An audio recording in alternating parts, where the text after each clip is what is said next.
Selamat pagi, saya Sylvia, mahasiswa Fakultas Kedokteran Hewan Universitas Udayana, dengan NIM 1809511105, akan menyampaikan presentasi dengan judul Perkembangbiakan Bakteri. Bakteri patogen terdiri dari Salmonella sp, di mana Salmonella sp tidak boleh ditemukan pada produk olahan makanan asal hewan. Escherichia coli bersifat komensal, bisa ditemukan sebagai flora normal di dalam saluran pencernaan manusia maupun hewan. Campylobacter jejuni, penyebab keguguran dan enteritis atau radang usus pada sapi dan kambing. Staphylococcus aureus, bisa ditemukan pada pus, yang mana pada seseorang mengalami luka, selanjutnya mengalami infeksi, dan menimbulkan pus atau nanah. Yersinia enterocolitica, penyebab penyakit yang penyebarannya lewat makanan atau minuman, contohnya susu. Listeria monocytogenes, bakteri yang dapat hidup di air, di tanah, dan kotoran hewan. Clostridium botulinum, bisa ditemukan pada produk kemasan berupa kaleng. Clostridium perfringens, bakteri banyak terdapat pada telapak tangan kita, jari-jari, di mana tangan ini merupakan sumber kontaminan langsung. Sehingga jika kita akan menangani produk asal hewan, harus mencuci tangan bersih terlebih dahulu. Faktor-faktor yang mempengaruhi pertumbuhan bakteri. Nutrien atau zat gizi, yaitu air, garam-garam anorganik, mineral, sumber nitrogen, sumber karbon. Pada produk asal ternak seperti daging, susu, dan telur yang mengandung protein tinggi, maka pertumbuhan bakteri di sana dapat cepat berlangsung. Kedua, ada suhu, kelembapan di atas 85%, pencahayaan, oksigen, pH optimumnya itu 7,2-7,6, dan tekanan osmotik. Pertumbuhan bakteri, pembelahan biner dari satu sel menjadi 2 sel, dan seterusnya. Dalam waktu tertentu, pada kondisi optimum, bakteri akan membelah setiap 15-30 menit. Ini merupakan kurva pertumbuhan bakteri. Pertama, lag fase. Fase adaptasi dengan lingkungan dan berpengaruh terhadap nutrisi. Yang kedua, log fase. Fase pertumbuhan dan membelah diri sel bakteri yang dipengaruhi oleh faktor oksigen, suhu, dan lain-lain. Pada fase ini, pertumbuhan bakteri sangat cepat. Yang ketiga, stationary fase, di mana sel sudah banyak, nutrisi mulai menurun, bakteri bersaing untuk hidup, saling berebut nutrisi dan mengeluarkan toksik sehingga mengganggu proses pembelahan. Fase ketika laju pertumbuhan sama dengan laju kematian. Setelah itu ada decline fase, terjadi penurunan, di mana merupakan death fase atau fase kematian.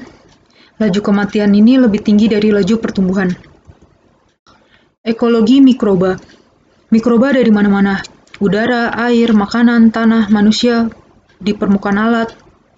Bakteri mikrofilik, suhu 25-30 derajat Celcius, termasuk mikroba pada pangan, yang termasuk dalam bahaya biologis apabila bakteri ini telah mengkontaminasi pangan tersebut. Pencemaran silang. Pisau dan talenan di sini merupakan kontaminasi silang. Mikroorganisme kontaminan yang banyak hidup pada daging sapi adalah bakteri dan jamur. Kedua mikroorganisme tersebut sangat potensial merusak. Daging mengandung sekitar 75% air, lemak pada daging adalah lemak-lemak netral, dan fosfolipid yang pada kondisi cair sangat disukai oleh mikroorganisme. Protein digunakan oleh mikroorganisme melalui proses metabolisme yang enzimatis. Kerusakan pada daging dipercepat dengan kenaikan suhu, kelembapan, dan ketersediaan oksigen. Jenis bakteri pada daging segar. Bakteri pembusuk ada Pseudomonas fluorescens, Brocotrichs thermosphaca, dan Lactobacillus. Pada bakteri patogennya ada Salmonella sp, Escherichia coli, dan coliform. Di sini saya untuk membuktikan adanya pertumbuhan bakteri melakukan percobaan terhadap daging sapi segar yang berasal dari salah satu rumah potong hewan yang disembelih pada jam 2 pagi. Yang dikondisikan pada suhu ruang akan menunjukkan bahwa daging akan mengalami pembusukan akibat pertumbuhan bakteri. Ini daging 4 jam pasca penyembelihan. Warna terlihat merah terang kecoklatan, aroma bau khas, daging segar, konsistensi daging kenyal, dan kadar air tinggi. Ini adalah daging 6 jam pasca penyembelihan, jam 8 pagi. Warna merah pucat agak kecoklatan, aroma ada sedikit perubahan bau, konsistensi elastis berkurang, kadar air menurun. Ini daging 8 jam pasca penyembelihan. Warna bagian tepi daging ada perubahan warna coklat kehitaman, aroma baunya lebih menyengat dari sebelumnya, konsistensi daging lembab, mulai terjadi proses pembusukan dan mengeluarkan air. Ini daging 10 jam pasca penyembelihan, jam 12 siang. Warna merah kegelapan, pinggiran daging semakin coklat kehitaman, aroma berbau busuk, konsistensi daging lunak. Ini daging 12 jam pasca penyembelihan, sekitar jam 2 siang. Warna merah pucat agak coklat kehijauan, aroma berbau busuk dan menyengat, konsistensi daging lunak. Ini daging sehari setelah penyembelihan, warna pucat coklat kehijauan, aroma bau sangat busuk dan menyengat, konsistensi daging semakin lunak.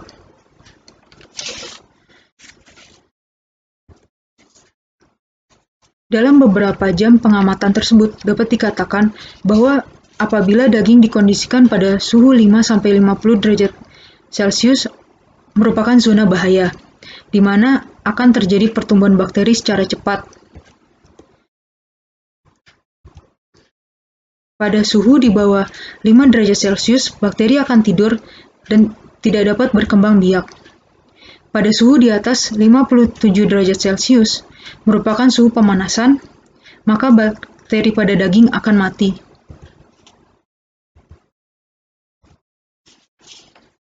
Dari hasil pengamatan tadi dapat disimpulkan bahwa temperatur ruang sangat berpengaruh terhadap perkembangbiakan bakteri.